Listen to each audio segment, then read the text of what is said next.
हाँ, तो एवरीवन कैसे हैं आप लोग? उम्मीद करता हूँ कि अच्छे होंगे, स्वस्थ होंगे और जो फ़िलहाल अभी आप लोगों को चीज़ें प्रोवाइड कराई गई हैं, उन पर अच्छे से काम करना क्योंकि एग्ज़ाम में डेफ़िनेटली यहाँ से आपको हेल्प मिलेगा।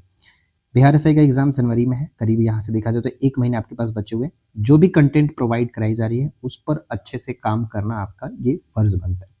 डेली बेसिस पर प्रैक्टिस सेट लगाइए और करंट अफ़ेयर्स अच्छे से पढ़िए और जो भी यहाँ पे मैं मटेरियल प्रोवाइड कर रहा हूँ, उनको टाइम टू टाइम रिवीजन ज़रूर करना। तो स्टार्ट करते हैं। ये हमारा इकोनॉमिक्स का सेकंड पार्ट है, ठीक है? इकोनॉमिक्स का सेकंड पार्ट, फर्स्ट पार्ट मैंने आप लोगों को कल प्रोवाइड कराया था, जो कि ये आप देख पाएंगे, जिसमें मैंने आपको बताया कि करीब 1 वीक मैं लूँगा और 28 पेजेस का जो पीडीएफ मैं आपको कल दिखाया था कल वाले वीडियोज़ में, इस वीडियो में, तो उस पर हम अच्छे से काम करेंगे और 1 वीक में आपका इकोनॉमिक्स के 300 प्लस जो क्वेश्चंस हैं, वो इम्पॉर्टेंट वाले, वो कवर हो जाएगा। मैं एक साथ वीडियो अपलोड फिलहाल नहीं इसलिए कर रहा हूँ क्योंकि अगर आप इकोनॉमिक्स को एक बार पूरा पढ़ने की कोशिश करोगे तो ये याद भी कुछ नहीं होगा और टाइम भी आपका वेस्ट हो जाएगा। इसलिए मैं कोशिश करूँगा पार्ट बाय पार्ट करूँ और आप अच्छे से याद भी कर सको। लास्ट में मास्टर वीडियो दे दूंगा, आराम से आप रिविजन कर लेना। फिलहाल आपको काम करना है कि डेली बेसिस पर अच्छे से करना है। तो चलिए फिर स्टार्ट करते हैं और एक एक करके सभी चीज़ों को देखते हैं, ठीक है? तो आज हम लोग का ये सेकेंड पार्ट है और इसमें हम लोग देखने वाले हैं कुछ एक्स्ट्रा इंपॉर्टेंट क्वेश्चंस। तो स्टार्ट करते हैं सबसे पहले प्रश्न से। भारत में नियोजन विकास मॉडल कब लागू किया गया था? तो ये याद रखना है कि भारत में नियोजन विकास मॉडल को 1 अप्रैल 1951 से लागू किया गया था। 1 अप्रैल 1951। 1951 से रिलेटेड कल हमने एक क्वेश्चन बात किया था। सीएसओ की स्थापना भी जो की गई थी 1951 में किया गया था, ये भी याद रखेंगे। मई 1951 में उसकी स्थापना की जाती है, ठीक है? राष्ट्रीय नियोजन समिति की नियुक्ति की गई थी 1938 में। कांग्रेस का हरिपुरा अधिवेशन चल रहा था जिसमें अध्यक्ष बनाए गए थे, यानी इस समिति के अध्यक्ष, राष्ट्रीय आयोजन समिति के अध्यक्ष जवाहरलाल नेहरू को बनाया गया था। और ये जो समिति नियुक्त की गई थी वो सुभाष चंद्र बोस के नेतृत्व में नियुक्त किया गया था, क्योंकि कांग्रेस के हरिपुरा अधिवेशन की अध्यक्षता सुभाष चंद्र बोस ही कर रहे थे। तो ये पॉइंट याद रखना, राइट? नेक्स्ट आता है कि मुदालियार जो आयोग है इसका गठन किया गया था 1951 में। ये पॉइंट याद रखना, डायरेक्ट पूछा जाता है कि इस आयोग का गठन कब किया गया।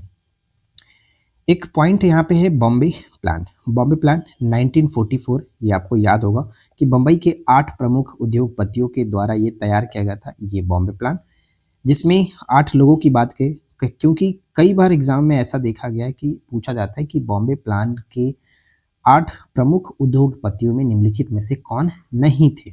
इस तरह से प्रश्न देखने को मिलता है। तो इनके नाम आपको याद रखना है, जिनमें आता है जे.आर.डी. टाटा थे, गुलजारी लाल नंदा थे, आरदेसी लाल दलाल, श्रीराम यानी लाला श्रीराम, कस्तूरी भाई लाला भाई थे, पुरुषोत्तम दास ठाकुर दास थे, ए.डी. श्रॉफ यानी वित्तीय विशेषज्ञ इसमें थे, और जमनालाल बजाज। ये कुल 8 व्यक्ति थे जो कि इस प्लान को तैयार किया गया था 1944 के अंतर्गत। ये इंपॉर्टेंट पॉइंट है। गांधीवादी योजना स्टार्ट होता है 1944 में, श्रीमन नारायण द्वारा ये तैयार किया गया था। मिलान करने में ज्यादातर ये प्रश्न पूछे जाते हैं। पीपुल्स प्लान 1945 की बात है, एम एन रॉय के द्वारा ये तैयार किया गया था। और केवीआईसी जो खादी विलेज इंडस्ट्रीज कमीशन है, इसकी स्थापना 1956 के अंतर्गत की गई थी। ये चारों चीज जो मैंने आपको बताया ये याद रखना है, बहुत ज्यादा महत्वपूर्ण हो जाता है, इसलिए मैं आपको बोल रहा हूँ याद रखना। गॉडगिल योजना जो है वो तीसरी पंचवर्षीय योजना के अंतर्गत आई गई थी। गॉडगिल योजना, द मिनिमम नीड्स प्रोग्राम यानी एमएनपी जो प्रोग्राम है, इसकी शुरुआत 5वीं पंचवर्षीय योजना के दौरान की गई थी। और 5वीं पंचवर्षीय योजना अपने आप में इम्पॉर्टेंट है क्योंकि इसको 1 वर्ष पहले ही समाप्त कर दिया गया था। 74 से, देखो मैंने आपको बताया था कि 74 से ये जो योजना थी 74 से लेकर के 79 तक चलने वाला था, लेकिन इसको पहले ही समाप्त कर दिया गया था क्योंकि इसको 78 में ही समाप्त कर दिया गया। 74 से 78 तक ये चला। और ये क्यों समाप्त किया गया? क्योंकि इसके स्थान पर रोलिंग प्लान लाने की बात की गई थी। तो ये चीज़ आपको याद रहेगा, तो याद रखना है, ठीक है? अब देखिए कुछ इंपॉर्टेंट पॉइंट्स मैंने यहाँ पे लिखा, जैसे कि राष्ट्रीय योजना समिति का जो स्थापना की गई थी 1938 में किया गया। योजना आयोग की स्थापना 1950 में किया गया था। राष्ट्रीय विकास परिषद की स्थापना 1952 में किया गया। ये तीनों पूछा जाता रहता है। अनवरत योजना 78 से 80 के लिए, मतलब 80 से 83 के लिए बनाया गया था, लेकिन इसको बीच में समाप्त कर दिया गया, 80 तक ही चला। रोलिंग योजना, अनवरत योजना को ही रोलिंग योजना के नाम से जानते हैं। इसका जिक्र सबसे पहले जो पुस्तक था एशियन ड्रामा गुरनार मिडल की, उसमें इसकी व्याख्या देखने को मिलती है। ठीक है। नेक्स्ट क्या आता है, नाबार्ड की स्थापना। तो ध्यान रखेंगे कि नाबार्ड की स्थापना छठी पंचवर्षीय योजना के अंतर्गत 1982 में होता है। National bank for agriculture and rural development, इसकी स्थापना 12 जुलाई 1982 को किया जाता है। शिवरामन समिति की सिफारिशों के आधार पर स्थापित किया गया था। नाबार्ड का जो मेन कार्य होता है वो याद रखना है कि कृषि और ग्रामीण विकास को वित्तीय सहायता प्रदान करना इसका मेन कार्य होता है। सहकारी बैंकों और क्षेत्रीय ग्रामीण बैंकों यानी आरआरबी को वित्तीय सहायता इसका देना मेन कार्य है। ठीक है। सामुदायिक विकास कार्यक्रम से क्वेश्चन पूछे जा सकते हैं, जैसे कि ये इसको स्टार्ट किया गया था 1952 में। 2 अक्टूबर 1952 को पहली पंचवर्षीय योजना में, 1951 से 1956 पहली पंचवर्षीय योजना थी, जो कि हेराल्ड डोमर मॉडल पर आधारित था। ये पॉइंट याद रखना है, जिसपे कृषि को खास करके ज़्यादातर महत्व दिया गया था। राइट। ग्रामीण भारत में यानी जो सामुदायिक विकास कार्यक्रम है, इसका जो उद्देश्य था यहाँ पे देख पाएंगे कि ग्रामीण भारत के समग्र विकास के लिए बहुआयामी योजना लागू करना इसका मेन कार्य था। यहाँ तक कोई दिक्कत नहीं होनी चाहिए। अगला पॉइंट आता है कि निर्धारित अवधि से 1 वर्ष पूर्व समाप्त होने वाली पंचवर्षीय योजना कौन सी थी, तो 5वीं पंचवर्षीय योजना। ऊपर में हमने बात किया कि क्यों इसको 1 वर्ष पहले ही समाप्त कर दिया गया था। राष्ट्रीय हॉर्टिकल्चर मिशन का आरंभ जो हुआ वो 10वीं पंचवर्षीय योजना में 2005-6 में इसको स्टार्ट किया गया था। कृषि एवं किसान कल्याण मंत्रालय के द्वारा ये राष्ट्रीय हॉर्टिकल्चर मिशन को स्टार्ट किया गया था। वीडियो अगर आपको पसंद आ रहा है तो प्लीज़ इस वीडियो को ज़्यादा से ज़्यादा लाइक करना, अपने फ्रेंड के साथ शेयर करना। चैनल पे पहली बार अगर आप आए तो सब्सक्राइब करके रखिए, इस तरह की रेगुलर वीडियो आपको मिलती रहेगी। ठीक है। नेक्स्ट आता है कि सर्वोदय प्लान जयप्रकाश नारायण जी के द्वारा तैयार किया गया था। 1950 के अंतर्गत स्टार्ट किया गया। गरीबी उन्मूलन का जो नारा है वो 5वीं पंचवर्षीय योजना में दिया गया। जब हम अर्थशास्त्र पढ़ रहे होते तो वहाँ पे सबसे ज़्यादा जो प्रश्न हमारे एग्जाम में हाल फिलहाल में जो पूछे जा रहे हैं, जो ट्रेंड्स आपने देखा होगा, वो है आर्थिक नियोजन से क्वेश्चन पूछे जाते हैं। आर्थिक नियोजन के अंतर्गत ही आपका 5 ईयर प्लान आता है। कुछ समितियां आती हैं इन पर, जो कि बहुत सारे क्वेश्चन बनते हैं। तो ज़्यादा आपको फोकस करना है तो समिति याद रख लेना, साथ ही पंचवर्षीय योजना को जितना डीपली हो सके उतना अच्छे से पढ़िए, क्योंकि क्वेश्चन हमेशा कुछ ना कुछ चेंज करके ही प्रश्न पूछे जाते हैं। ठीक है। नेक्स्ट आता है कि भारत में नियोजन की आवश्यकता के संदर्भ में वर्ष 1934 में एक प्रकाशित पुस्तक हुई थी, जिसका नाम था प्लान्ड इकोनॉमी फॉर इंडिया। के लेखक कौन थे, एम विश्वेश्वरैया। कल वाला वीडियो भी हमने बात किया था कि पुस्तक किसकी थी, एम विश्वेश्वरैया की। ठीक है। नियोजन के जनक के रूप में इनको माना जाता है। क्षेत्रीय ग्रामीण बैंकों की स्थापना 2 अक्टूबर 1975 को किया गया था। अंत्योदय योजना 1977-78 में स्टार्ट हुआ। सबसे पहले राजस्थान में इसको स्टार्ट किया गया था 5वीं पंचवर्षीय योजना के दौरान।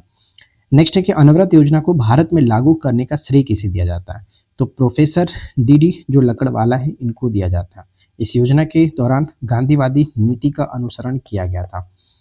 अनवरत योजना के बारे में हमने पीछे बात किया था, देखो मैंने यहाँ पे सब कुछ आपको बताया अनवरत योजना के बारे में, ये पॉइंट। लेकिन यहाँ पर एक चीज जो है भारत में लागू करने का जो श्रेय दिया जाता है, वो पॉइंट यहाँ पे थोड़ा याद रखना है कि प्रोफेसर डी लकड़वाला को दिया जाता है। अब योजना आयोग से जुड़ी कुछ चीजें हैं, जैसे यहाँ पे देखेंगे योजना आयोग था एक तरह से संवैधानिक संस्था। 1950 में इसका गठन किया गया था। परामर्शदात्री संस्था के रूप में इसको जाना जाता था। ठीक है। गठन किया गया था केसी नियोगी समिति के संस्तुति पर, यह भी याद रखेंगे। डेट अगर पूछ लिया जाए कि कब हुआ था, तो 15 मार्च। ठीक है, 15 मार्च 1950 को इसका गठन किया गया था, जो कि 1 जनवरी 2015 में इसको समाप्त कर दिया गया और नीति आयोग इसके स्थान पर चला गया। ठीक है। राष्ट्रीय विकास परिषद के गठन की बात करें तो राष्ट्रीय विकास परिषद यहाँ पे 1952, ये याद रखना है, 1952 बिल्कुल सही आंसर बनेगा। के संथानम जो थे सर्वोच्च मंत्री परिषद की संज्ञा इन्होंने दिया था, यानी के संथानम ने राष्ट्रीय विकास परिषद को सर्वोच्च मंत्री परिषद की संज्ञा दी थी। कई बार तो ऐसे प्रश्न पूछा गया है कि निम्नलिखित में से किसने राष्ट्रीय विकास परिषद को सर्वोच्च मंत्री परिषद की संज्ञा दी थी, तो ये नाम याद रखना है, के संथानम। राइट। और एक तरह का संविधानेतर संस्था है। ठीक है, जिसका संविधान में कोई जिक्र नहीं है। योजना आयोग के प्रथम उपाध्यक्ष की बात करें, अध्यक्ष तो हम जानते ही हैं कि पीएम होते हैं इसके अध्यक्ष। ठीक है, इसके अध्यक्ष तो प्रधानमंत्री होते हैं, और उस वक्त अगर प्रथम अगर अध्यक्ष की बात करें तो जवाहरलाल नेहरू थे, हम जानते हैं। राइट। लेकिन अगर यहाँ पे देखें योजना आयोग के प्रथम उपाध्यक्ष कौन थे, तो गुलजारीलाल नंदा थे। अंतिम उपाध्यक्ष मोटेंग सिंह अहलूवालिया जो थे, ये बने थे। योजना आयोग को आर्थिक मंत्रिपरिषद की संज्ञा किसने दी थी, ये नाम याद रखना है, अशोक चंद्र के द्वारा योजना आयोग को आर्थिक मंत्रिपरिषद की संज्ञा दी गई थी। राइट। अब कुछ सिद्धांत थे जो बार बार पेपर में रिपीट होते हैं, जैसे कि planning to the poor VS Minhas के सिद्धांत था। ड्रीम जो थियरी है वो दादा भाई नौरोजी ने दिया था। Rhyme, rhythm and truth in economics J K Mehta की सिद्धांत है। प्रवचन मॉडल किसने दिया था? हैरिस टोडैरो है, इन्होंने दिया था। संतुलन विकास सिद्धांत, ये इंपॉर्टेंट रहेगा। संतुलन विकास सिद्धांत रेगनर जो नर्क्स हैं इन्होंने दिया था। असंतुलन विकास सिद्धांत को हर्ष मैन के द्वारा दिया गया। सर्वप्रथम सीमांत व्यक्ति यानी मार्जिनल मैन की संकल्पना का प्रतिपादन किसने किया था? रॉबर्ट ई पार्क के द्वारा। रॉबर्ट ई पार्क के द्वारा। ठीक है, यहाँ तक किसी तरह का कोई दिक्कत नहीं होना चाहिए। चलिए आगे बढ़ते हैं। नेक्स्ट हमारा क्या बनता है, ध्यान दीजिएगा। नेक्स्ट है कि economics theory and under developed region. ठीक है, under developed region Gunnar Myrdal की एक तरह से कह सकते हो कि ये इनका सिद्धांत था, economic theory and under developed region. Next हमारा पॉइंट क्या बनता है, ध्यान दीजिएगा कि सार्वजनिक वस्तुओं की कीमत निर्धारण हेतु छाया कीमतों की अवधारणा का प्रतिपादन किसने किया था? तो जे टीनबर्गेन ने। जे टीनबर्गेन, ये नाम थोड़ा सा अजीब है, बर्गेन की जगह पर आप बर्गर याद रख लो। ठीक है, बर्गर। नेक्स्ट आता है कि आवश्यक न्यूनतम प्रयास सिद्धांत प्रस्तुत किसके द्वारा किया गया था? तो लिबेंस्टीन के द्वारा। लिबेंस्टीन के द्वारा आवश्यक न्यूनतम प्रयास सिद्धांत दिया गया था। एडम स्मिथ द्वारा बाजार या फिर कीमत तंत्र को मान्यता दी गई थी अदृश्य शक्ति के रूप में। ठीक है, अदृश्य शक्ति के रूप में। हो सकता है ऐसे पूछे कि निम्नलिखित में से किनके द्वारा बाजार या फिर कीमत तंत्र को अदृश्य शक्ति के रूप में मान्यता दी गई? तो भाई एडम स्मिथ, ये नाम याद रखना है। ठीक है, नेक्स्ट है कि मितव्ययिता विरोधाभास यानी पैराडॉक्स ऑफ थ्रिफ्ट की अवधारणा। पैराडॉक्स ऑफ थ्रिफ्ट की अवधारणा का प्रतिपादन किसने किया? तो जे.एम. किन्स ने ये प्रतिपादन किया था। आय का वितरण मोस्ट इंपॉर्टेंट है, एकदम वीवीआई याद रखिएगा कि आय का वितरण मापा जाता है लॉरेंज वक्र के द्वारा।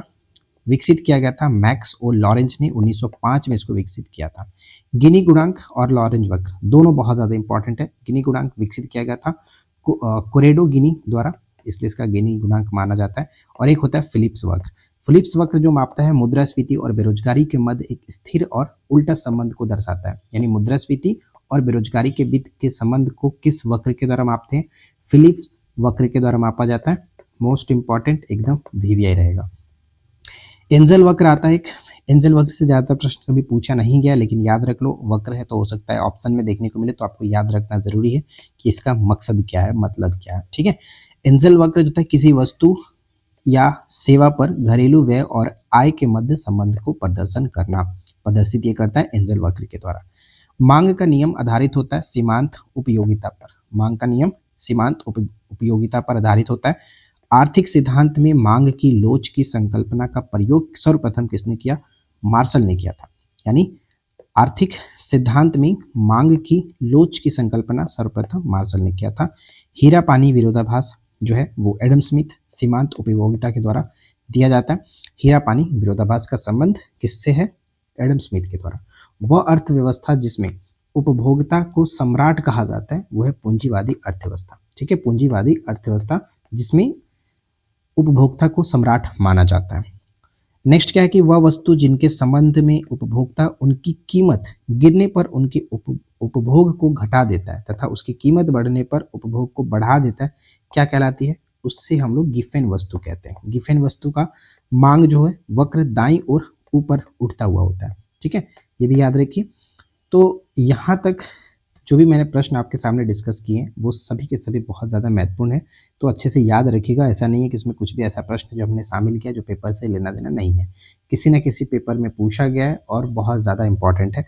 नेक्स्ट है कि बाजार की वह स्थिति जिसमें एक वस्तु के उत्पादन अथवा बेचने वाली फर्में थोड़ी सी होती है उसे हम लोग अल्पाधिकार कहते हैं। ओलिगोपॉली के नाम से इसको जाना जाता है। और कॉर्टेल जो होता है एक भाग होता है अल्पाधिकार बाजार का। ठीक है, अल्पाधिकार बाजार का एक भाग होता है कॉर्टेल। तो ये वर्ड याद रखना कि कॉर्टेल का संबंध क्या है, तो एक तरह का एक अल्पाधिकार बाजार का एक भाग होता है, पार्ट होता है। मोनोपोलीज यहाँ पे देखिए क्या है, मोनोप्सोनी। ठीक है, यानी क्रेताधिकार, वह बाजार स्थिति जहाँ एक क्रेता और अनेक विक्रेता होते हैं वहाँ पे कह सकते हैं मोनोप्सोनी। ठीक है, मोनोप्सोनी के नाम से इसको जाना जाता है। नेक्स्ट है कि वह सिद्धांत जो अर्थव्यवस्था के सभी क्षेत्रों में निवेश करने के बजाय कुछ प्रमुख राजनीतिक क्षेत्रों में निवेश करने की आवश्यकता पर बल देता है, उसे हम लोग कहते हैं असंतुलित विकास का सिद्धांत। और ये दिया गया था हर्समैन के द्वारा। असंतुलित जो विकास का सिद्धांत है हर्समैन ने दिया था। और हमने संतुलित विकास का सिद्धांत के बारे में बात किया था। यहाँ पे संतुलित विकास का सिद्धांत रेगनर नर्क्स ने दिया था। ये पॉइंट याद रखना जरूरी है, ठीक है। नेक्स्ट आता है कि poverty and un British rule in India पुस्तक के लेखक कौन थे? दादा भाई नौरोजी। और इनके अनुसार 1867-68 में भारत में प्रति व्यक्ति आय कितनी थी? तो 20 रुपया बताया गया था। तो ये दोनों चीज याद रखिए। हिंदू वृद्धि दर संबंधित है जो कि जीडीपी से संबंधित है। श्री कृष्ण के बारे में हमने कल बात किया था, उन्होंने ये जो शब्द है बताया था हिंदू वृद्धि दर। मई 2019 में सीएसओ और एनएसएसओ का विलय करके गठन किया गया था एनएसओ का। ये हमने कल बात किया था, कल डिस्कस किया हुआ है। राष्ट्रीय सांख्यिकी कार्यालय का गठन किया गया था, ठीक है। वर्तमान में भारत की राष्ट्रीय आय के अनुमान हेतु जो 2011-12 है, इसको आधार वर्ष के रूप में प्रयुक्त किया जा रहा है। सर्वप्रथम जीडीपी की अवधारणा किसने दिया था? तो साइमन कुजनेट्स जो है, इन्होंने सबसे पहले जीडीपी की अवधारणा दिया था। ये काफी अच्छा सवाल है, इसे याद रखेंगे। नेक्स्ट है कि भारत में राष्ट्रीय आय समिति का गठन 1949 में किया गया, जिसके अध्यक्ष पीसी महालनोबिस को बनाया गया था। और इनके जयंती को 29 जून को प्रत्येक वर्ष जो है वो राष्ट्रीय सांख्यिकी दिवस के रूप में भी हम लोग मनाते हैं, राइट। मौद्रिक जो आय है से इसका क्या तात्पर्य है? तो चालू कीमत पर राष्ट्रीय आय को दर्शाता है मौद्रिक आय। अच्छा, एक मौद्रिक नीति होता है जो तैयार किया जाता है आरबीआई के द्वारा, लागू भी किया जाता है आरबीआई के द्वारा। ये प्रश्न हमेशा पूछा जाता है, तो मौद्रिक नीति भी याद रखेंगे। किसी देश के आर्थिक विकास का सही सूचक क्या है? तो स्थिर कीमत पर राष्ट्रीय आय को हम लोग कह सकते हैं कि किसी देश का आर्थिक विकास का सबसे अच्छा सूचक माना जाएगा। आधुनिक राष्ट्रीय लेखा प्रणाली का पिता किसे कहते हैं? आधुनिक राष्ट्रीय लेखा प्रणाली का पिता ग्रेगरी किंग को माना जाता है, ग्रेगरी किंग। भारत में सांख्यिकी आंदोलन का जनक किसे मानते हैं? तो प्रशांत चंद्र महालनोबिस यानी पीसी महालनोबिस को माना जाता है। नाफेड संबंधित है, कृषि उत्पादों के विपणन से संबंधित है नाफेड। भारत ने भविष्य के खाद्य लक्ष्यों की प्राप्ति हेतु राष्ट्रीय बीज नीति की उद्घोषणा कब की थी? तो 2002 में किया गया था, 2002 में। कीमत स्थिरीकरण कोष की स्थापना कब होता है? 2004 में। कीमत स्थिरीकरण कोष की स्थापना 2004 में होता है। और ये पॉइंट याद रखना है कि भारत में सांख्यिकी आंदोलन के जनक के रूप में पीसी महालनोबिस को जानते हैं। तो कुल मिलाकर यहाँ पे देखिए, आज हमने 4 पेजेस लिया, टोटल 7 पेज तक हम आ चुके हैं और टोटल हमारे पास 28 पेजेस हैं। और अगर आप इसी तरह के रेगुलर चाहते हैं इस वीडियो को देखना, तो हमारे साथ जुड़े रहिए, चैनल को सब्सक्राइब कर लीजिए और बेल आइकन को ऑल पे जरूर सेट करके रखिए ताकि सभी वीडियो की नोटिफिकेशन आपको मिलती रहे। इस वीडियो को अपने फ्रेंड के साथ भी शेयर कर सकते हो ताकि हमारे साथ और भी लोग जुड़ सकें। और रही बात 28 पेजेस की पीडीएफ की, तो उसके लिए आप हमारे एप्लीकेशन पे जा सकते हो, जहाँ पे आपको कोर्स में सारी पीडीएफ एक जगह एक साथ मिल जाएगी। सभी सब्जेक्ट के पीडीएफ वहाँ पे अवेलेबल है, ठीक है। तो इस वीडियो में इतना ही फ्रेंड्स, मिलते हैं नेक्स्ट वीडियो में नए टॉपिक के साथ। Thanks for watching, keep learning.